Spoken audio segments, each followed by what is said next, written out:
Hello बच्चों, पिछले video में हम वास्तविक संख्या के अंकगणित का आधारभूत प्रमेय के बारे में बताए थे, जिसमें बताए थे अभाज्य गुणनखंड विधि द्वारा एलसीएम एवं एचसीएफ निकालने के लिए। आज उसी का एक्सरसाइज आपको बता देते हैं 1.2। एक्सरसाइज में 1.2 क्या कहता है, ध्यान दें। इसमें क्वेश्चन नंबर फर्स्ट 140 के बारे में हम बता दिए थे अभाज्य गुणनखंड पिछले वीडियो में। इसमें आपको बता देते हैं दूसरा 156 का अभाज्य गुणनखंड आपको निकालना है। क्या करेंगे, अभाज्य गुणनखंड निकालने के लिए हम बताए थे 2 से लगा देंगे, 7 दूनी 14, 8 दूनी 16, फिर 2 से लगाएंगे, 3 दूनी 6, 9 दूनी 18, फिर 2 से नहीं लगेगा, 3 से लगाएंगे 13 हो जाएगा, फिर नहीं लगेगा 13 से लगा देंगे 1। यानी हम लिख सकते हैं 156 के लिए 2 गुने 2 गुने 3 गुने 13, 2 दुगो है इसलिए हम 2 के पावर 2 भी इसे लिख सकते हैं, गुने 13। यही हमारा क्या हो गया, 156 का अभाज्य गुणनखंड हो गया। ये 1 में और बहुत सारे क्वेश्चन है, उसको आप लोग अभाज्य गुणनखंड इसी विधि से आप निकाल सकते हैं। सेकंड नंबर क्वेश्चन है एलसीएम, पूर्णांक को निम्नलिखित युग्म में एचसीएफ और एलसीएम ज्ञात कीजिए और जांच करना है कि दोनों संख्या का गुणनफल बराबर होता है एचसीएफ गुने एलसीएम का। यानी क्वेश्चन सेकंड है, जिसका फर्स्ट नंबर क्वेश्चन दिया हुआ है, क्या दिया हुआ है, 26 और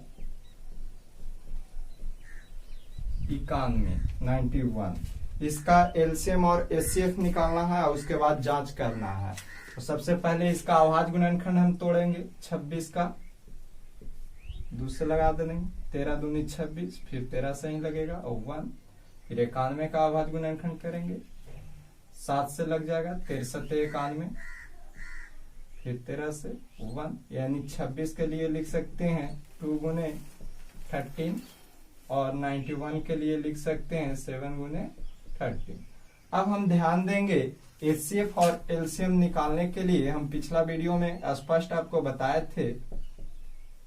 क्या बताए थे, एचसीएफ में हम बताए थे कि दोनों अभाज्य, 2 या 2 से अधिक संख्याओं का अभाज्य गुणनखंड रहता है, उसमें एचसीएफ में क्या किया जाता है, जो दोनों में कॉमन हो यानी जो उभयनिष्ठ होते हैं उस अंक को लिखा जाता है। अगर पावर में रहता है तो कम पावर वाला लिखेंगे। तो यहाँ देखिए दोनों में उभयनिष्ठ है, 13 दोनों में मिल रहा है, इसलिए इसका एचसीएफ जो होगा 13 होगा, यानी 13 हो जाएगा।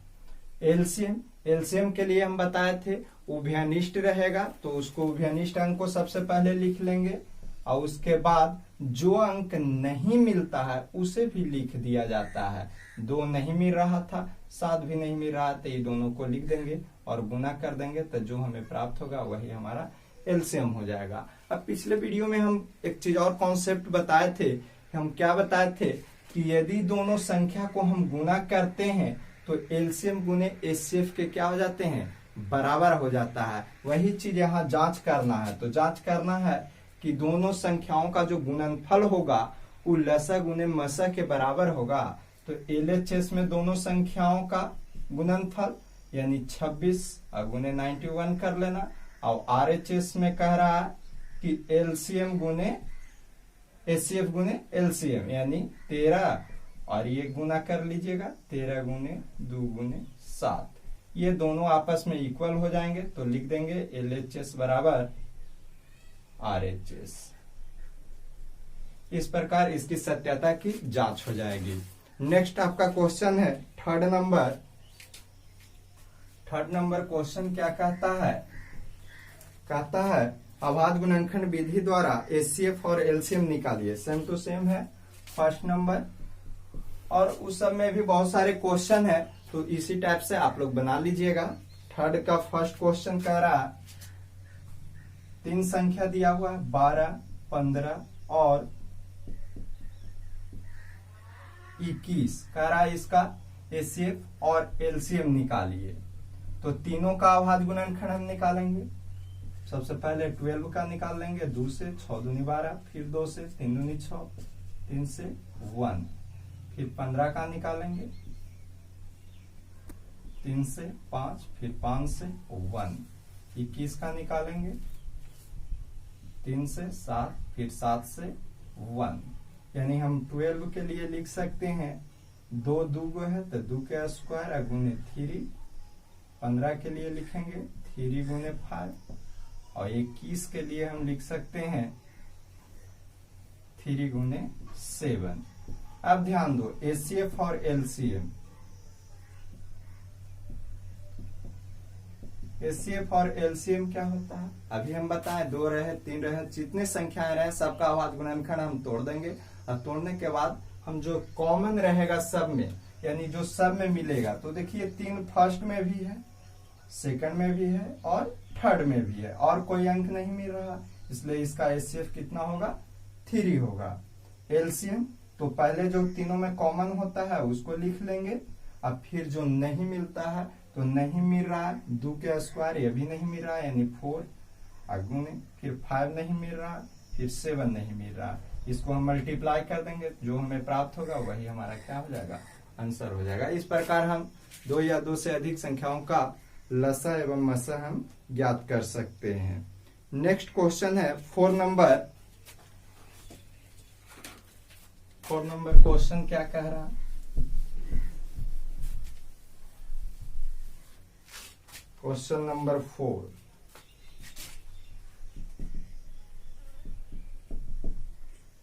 एचसीएफ दिया हुआ है, क्या दिया हुआ है एचसीएफ 306 और 657 इक्वल टू 9 दिया हुआ है, और एलसीएम 306 और 657 इक्वल टू दिया हुआ है, ज्ञात करना है इतना इक्वल टू 1। हम बताए थे कि एचसीएफ और एलसीएम को पिछला वीडियो में कि इस प्रकार भी लिखा जाता है। इसका मतलब हुआ ये पहली संख्या है, ये दूसरी संख्या है, और दोनों का एचसीएफ 9 दिया हुआ है।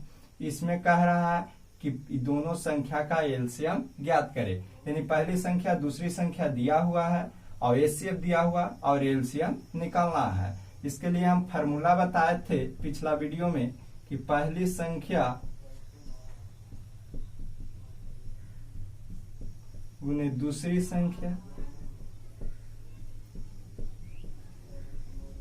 बराबर होता है एचसीएफ क्रॉस एलसीएम। अभी जांच करके भी हम बताएं पिछला क्वेश्चन में, पहली संख्या 306 है, दूसरी संख्या 657 है, एचसीएफ 9 है, और एलसीएम हमें ज्ञात करना है, तो एलसीएम को लिख देंगे, 9 से काट देंगे, कटेगा तक 9 से इसको काट दीजिए, 9 तिया 27 और 9 चको 36, यानी हम लिख सकते हैं एलसीएम इक्वल टू 34 क्रॉस 657, दोनों में क्रॉस कर लेंगे, जो आएगा वही हमारा क्या हो जाएगा आंसर हो जाएगा। नेक्स्ट क्वेश्चन यानी 5 नंबर है। 5 क्वेश्चन क्या कह रहा है, क्वेश्चन नंबर 5 जांच करना है। क्वेश्चन नंबर 5 को समझने से पहले आप हमारी बात को ध्यान दीजिएगा। कह रहा जांच कीजिए कि क्या किसी प्राकृतिक संख्या n के लिए संख्या 6 के पावर n अंक 0 पर समाप्त हो सकती है। तो आप ध्यान दीजिएगा कि कोई भी प्राकृतिक संख्या 0 पर समाप्त वही संख्या होता है जो 5 से विभाज्य होते हैं, या हम कह सकते हैं जिसका फैक्टर 2 गुने 5 यानी अभाज्य गुणनखंड 2 गुने 5 के रूप में आ जाता है। जिस प्राकृतिक संख्या का वही 0 पर समाप्त होते हैं, जो इस रूप में नहीं आता है वो 0 पर समाप्त नहीं होता है। तो यहाँ दिया हुआ है 6 के पावर n, तो क्या करेंगे मान लेंगे,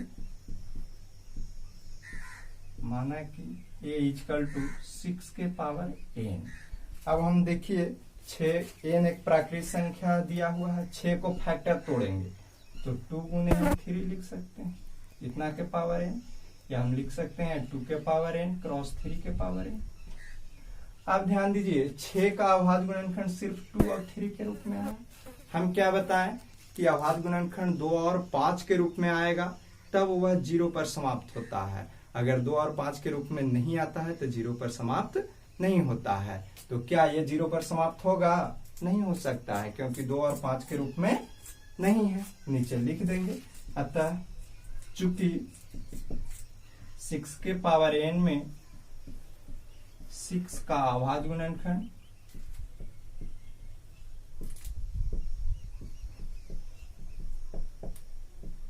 अभाज्य गुणनखंड 2 और 3 के रूप में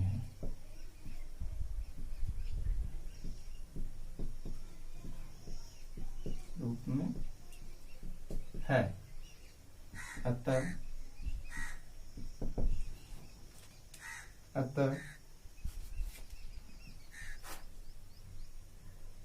अतः यह शून्य पर समाप्त नहीं होगा।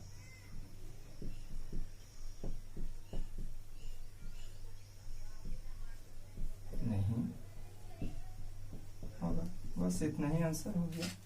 नेक्स्ट आपका है 6 नंबर। क्या भाज्य संख्या है? व्याख्या कीजिए कि इतना इतना भाज्य संख्याएं है, और है तो क्यों। 6 नंबर ध्यान दीजिए, मान लीजिएगा ये बराबर एक होकर मान लीजिए 7 क्रॉस 11 क्रॉस 13 प्लस 13। क्या करेंगे, इसमें से 13 दोनों में से कॉमा ले लेंगे, तब बच जाएगा 7 क्रॉस 11 और प्लस 1।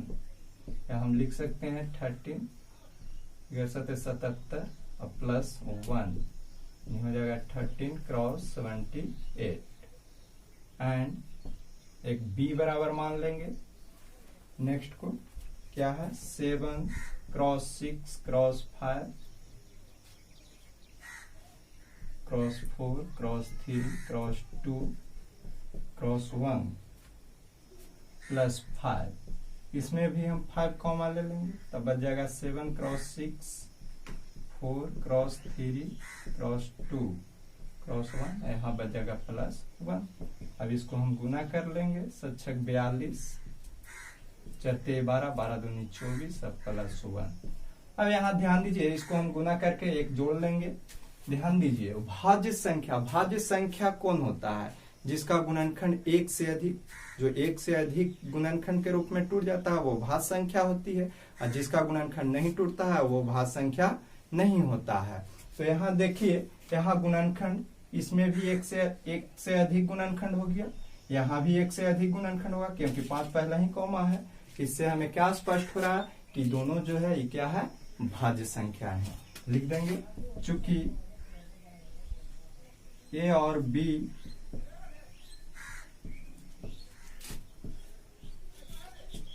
अभाज्य गुणनखंड 1 से अधिक है, 1 से अधिक है, अतः यह भाज्य होगा, यह भाज्य संख्या होगा, भाज्य संख्या होगा। हो जाएगा। तो इस प्रकार हो गया। नेक्स्ट आपका 7 है, उसका एलसीएम आप लोग निकाल लीजिएगा। इस प्रकार आपका एक्सरसाइज 1.2 खत्म हो गया। अगले वीडियो देखने के लिए हमारे चैनल को देखते रहिए, सब्सक्राइब करिए, लाइक जरूर करिएगा। थैंक्स।